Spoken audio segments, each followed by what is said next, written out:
News টুডেতে আপনাদেরকে স্বাগত। আমি দেখে নিচ্ছি এই মুহূর্তের বিশেষ কিছু খবর। জুনিয়রদের আন্দোলনকে সমর্থন জানিয়ে এবার বড় সড় পদক্ষেপ সিনিয়র চিকিৎসকদের। গণ ইস্তফা দিলেন 50 জন ডাক্তার।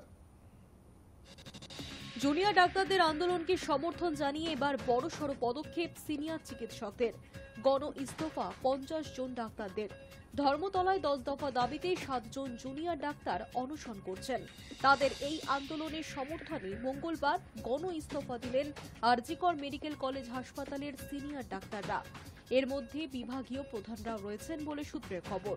জুনিয়রদের আন্দোলনের পাশে দাঁড়িয়ে সরকারের উপর চাপ আরও বাড়িয়ে এসএসকেএম, এনআরএস সহ একাধিক মেডিকেল কলেজের চিকিৎসকেরাও একই পথে হাঁটতে পারেন বলে খবর। এতে রাজ্যের স্বাস্থ্য পরিষেবা কার্যত ভেঙে পড়ার আশঙ্কা। গত শনিবার থেকে ধর্মতলায় অস্থায়ী মঞ্চ বেঁধে আমরণ অনশনে বসেছেন জুনিয়র ডাক্তাররা। তাদের দাবি দাওয়া যাতে দ্রুতই মেনে নেয় সরকার, সেই দাবিতেই গণ ইস্তফা দিলেন 50 জন সিনিয়র ডাক্তার। না না, এটা একদমই সেলফ কন্ট্রাডিক্টরি হচ্ছে না। এই জন্যই বলে রাখি যে কোনো সরকারি যে কোনো সরকারি বেসরকারি জায়গাতে একজন যদি বলে আমি রেজিগনেশন দিলাম বলেই তো সেটা আর অ্যাকসেপ্টেড হয়ে যায় না। That is subjected to acceptance. তো সুতরাং আমরা রেজিগনেশন দিলাম তার মানে এই না যে আমরা হাসপাতাল ছেড়ে চলে যাচ্ছি। এবং এটা আমাদের একটা প্রতিবাদ জানানোর ভাষা, এবং এটার একটা নোটিশ পিরিয়ড থাকে, এবং মানবিকতার স্বার্থেও এরকম রেজিগনেশন দিয়ে এত পেশেন্ট আসছে, আমরা ছেড়ে যাবো কোথায়? যাবোই বা কেন? আমরা মানুষকে সার্ভিস দিচ্ছিলাম, দিয়ে যাব, এবং প্যারালালি প্রশাসনকে এই বার্তা দিচ্ছি যে আপনারা দয়া করে আসুন এবং কথাবার্তা বলুন। কর্মবিরতি প্রত্যাহার করেই গত শনিবার অনশনে বসার সিদ্ধান্ত নিয়েছিলেন জুনিয়র ডাক্তাররা। কিন্তু এবার সরাসরি সিনিয়র ডাক্তাররা গণ ইস্তফা দেওয়ায় পুজোর মধ্যেই আরজিকরে চিকিৎসা পরিষেবা যথেষ্ট বিঘ্নিত হতে পারে। সোমবারে রাজ্যের মুখ্য সচিব মনোজ পন্ত সাংবাদিক বৈঠক করে জুনিয়র ডাক্তারদের কাছে অনশন তুলে নেবার আর্জি জানিয়েছিলেন। আশ্বাস দিয়েছিলেন আগামী 10 তারিখের মধ্যেই রাজ্যের সরকারি মেডিকেল কলেজগুলির 90% উন্নয়নমূলক কাজ শেষ হয়ে যাবে। ঘটনাচক্রে মুখ্য সচিবের সেই আশ্বাসের পরের দিনই গণ ইস্তফার সিদ্ধান্ত নিলেন আরজিকরের সিনিয়র ডাক্তাররা। সরকারের উপর আরও চাপ সৃষ্টি করতেই এই সিদ্ধান্ত নেওয়া হয়েছে বলে মনে করা হচ্ছে। কারণ রাজ্যের মেডিকেল কলেজগুলির উন্নয়নমূলক কাজকর্ম নিয়ে আশ্বাস দিলেও জুনিয়র ডাক্তারদের অন্যান্য দাবি দাওয়া নিয়ে কিছুই বলেননি। সরকার যাতে বাকি দাবিগুলি নিয়েও কথা বলে, সেই কারণেই গণ ইস্তফার সিদ্ধান্ত বলে সূত্রের খবর। Hi News Network. ডাক্তারদের দাবিতে কি কোনো অন্যায় দাবি আছে? আন্দোলনের চাপে পড়ে সিসিটিভি বসানো হচ্ছে। আন্দোলনরত ডাক্তারদের প্রসঙ্গে এমনই মন্তব্য করেছেন অধীর রঞ্জন চৌধুরী। ওটা তো পরের কথা। ডাক্তারদের যে দাবি, সেই দাবি কি কোনোটা অন্যায় দাবি আছে? সিসিটিভি এতদিন বসানো হয়নি কেন? এ তো আন্দোলনের চাপে পড়ে সিসিটিভি বসছে। আন্দোলনের চাপ, কোর্টের চাপে তুমি বাপ বলছো, বাপের পর তুমি সিসিটিভি বসাচ্ছ। এতদিন কেন বসাওনি সিসিটিভি? যদি তুমি সবকিছু ব্যবস্থা করো, তাহলে হাসপাতালের ডাক্তারদের উপরে হামলা হচ্ছে কেন? সুপ্রিম কোর্ট তো বলছে হামলা রুখতে হবে। ডাক্তারি করবে? আর পশ্চিমবঙ্গ সরকার যদি মনে করে ডাক্তারদের বিরুদ্ধে যুদ্ধ ঘোষণা করে তাদের সবকিছু অধিকারকে কেড়ে নেব, তাহলে ডাক্তাররা ডাক্তারি করবে না, তারাও তো ক্ষুব্ধ হবে। তখন যাবো কোথায় আমরা? এমনি হাসপাতালে ডাক্তার নেই। যেটুকু ডাক্তার আছে, যে সংখ্যার ডাক্তার আছে, তাদেরকে যদি দুশ্মন বানিয়ে দেওয়া যায়, তারা চলে আসবে হাসপাতালে। কি করবে? তারা চাকরি যদি ছেড়ে দেয়, কোথায় যাবো আমরা?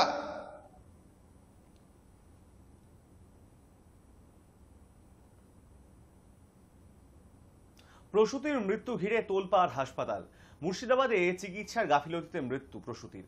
কাঠগড়ায় হাসপাতাল কর্তৃপক্ষ। ভাঙচুর করা হলো হাসপাতাল। সন্তান জন্ম দেওয়ার কয়েক ঘন্টা পরেই মায়ের মৃত্যুর অভিযোগ পরিবারের। অভিযোগে তীর ডোমকল সুপার স্পেশালিটি হাসপাতালের কর্তৃপক্ষের বিরুদ্ধে। জানা গিয়েছে বছর 18 সাবানা বিবি ডোমকল সুপার স্পেশালিটি হাসপাতালে ভর্তি হয়েছিলেন। মঙ্গলবার সকালে সন্তান জন্মানোর কয়েক ঘন্টা পরেই তিনি প্রয়াত হন। সন্তান জন্মের পর বিনা চিকিৎসায় মায়ের মৃত্যু হয়েছে বলেই অভিযোগ। ঘটনায় ব্যাপক চাঞ্চল্য ছড়িয়ে পড়ে ওই হাসপাতাল চত্বরে। ঘটনার খবর পেয়েই ঘটনাস্থলে পৌঁছয় ডোমকল থানার বিশাল পুলিশ বাহিনী।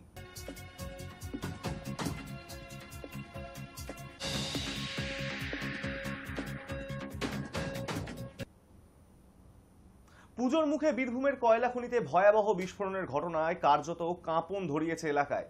সেখানকার পরিস্থিতি দেখে বিস্মিত বীরভূমের পুলিশ সুপার নিজেই। পুজোর মুখে বীরভূমের কয়লা খনিতে ভয়াবহ বিস্ফোরণের ঘটনা কার্যত কাঁপন ধরিয়েছে এলাকায়। আতঙ্কিত সেখানকার বাসিন্দারা। সোমবারের পর মঙ্গলবার সকালেও দুর্ঘটনাস্থল দেখে শিউরে ওঠার মতো অবস্থা। সেখানকার পরিস্থিতি দেখে বিস্মিত বীরভূমের পুলিশ সুপার নিজেই। এখনো কেন এলাকা ঘেরা হয়নি, কেন সেখানে গ্রামবাসীরা যাতায়াত করছেন, এই সমস্ত প্রশ্ন তুলে মঙ্গলবার নিজে দাঁড়িয়ে থেকে এলাকায় ব্যারিকেড করে দিলেন এসপি রাজনারায়ণ মুখোপাধ্যায়। মঙ্গলবার সকালেও খয়রাশোলের গঙ্গারাম চক খনি এলাকায় ছড়িয়ে ছিটিয়ে পড়েছিল দেহাংশ। সোমবার দুপুরে গঙ্গারাম চক কয়লা খনিতে ভয়াবহ বিস্ফোরণে 6 জন শ্রমিক প্রাণ হারিয়েছেন। খনিটি রাজ্য সরকারের লিজ নেওয়া। রাজ্য সরকারের তরফে মৃতদের পরিবারের জন্য আর্থিক সাহায্য এবং চাকরি ঘোষণা করা হয়েছে। কিন্তু কিভাবে এত বড় বিস্ফোরণ ঘটল তা নিয়ে হাজার জল্পনার মাঝেই মঙ্গলবার ঘটনাস্থল পরিদর্শনে গিয়ে বোলপুরের অতিরিক্ত পুলিশ সুপার রানা মুখোপাধ্যায়ের অনুমান যে গাড়িতে বিস্ফোরক বোঝাই করে নিয়ে যাওয়া হচ্ছিল। অসাবধানতাবশতই তাতে বিস্ফোরণ ঘটে, আর সেই কারণেই এত বড় দুর্ঘটনা। প্রাণহানি ঘটল বলে মনে করছেন তিনি, তবে সবটাই প্রাথমিক অনুমান। পুলিশ জানিয়েছে ফরেনসিক রিপোর্ট না আসা পর্যন্ত এ নিয়ে কিছুই নিশ্চিত করে বলা সম্ভব নয়। সূত্রের খবর, মঙ্গলবারই ফরেনসিক দল দুর্ঘটনাস্থলে গিয়ে নমুনা সংগ্রহ করবে। এদিকে দুর্ঘটনায় দীর্ঘক্ষণ পরও সেই জায়গা খোলা ছিল, ঘিরে দেওয়া হয়নি। সেখানে অবাধে যাতায়াত করেছেন এলাকার বাসিন্দারা। মঙ্গলবার সকালে খয়রাশোলে গঙ্গারাম চক খনিতে গিয়ে এই দৃশ্য কার্যত বিরক্ত হয়েছেন জেলা police super. Hi News Network. Basirhat পৌরসভার মাথায় নয়া পালক। ভ্রাম্যমাণ লঞ্চ টাকির পর বসিরহাটের পর্যটনের নতুন দিগন্ত। বসিরহাট মহকুমার বসিরহাট পৌরসভার উদ্যোগে ইছামতি নদীর বোটঘাট থেকে সোমবার বিকেল থেকেই যাত্রা শুরু করলো চলমান লঞ্চ। পর্যটকদের কাছে বাড়তি আকর্ষণ চা, কফি, বিস্কিটের পাশাপাশি থাকছে ইছামতি নদীর কাঁকড়া, চিংড়ি সহ বিভিন্ন মাছের মেনু। ইছামতি নদীতে প্রতিমা বিসর্জন দেখতেই ভ্রাম্যমাণ লঞ্চ পর্যটকদের কাছে বাড়তি আকর্ষণ কেন্দ্রবিন্দু। সকাল 9টা থেকে রাত্রি 8টা পর্যন্ত পরিষেবা চালু থাকবে। ভ্রমণের মেয়াদ 1 ঘন্টা 30 মিনিট।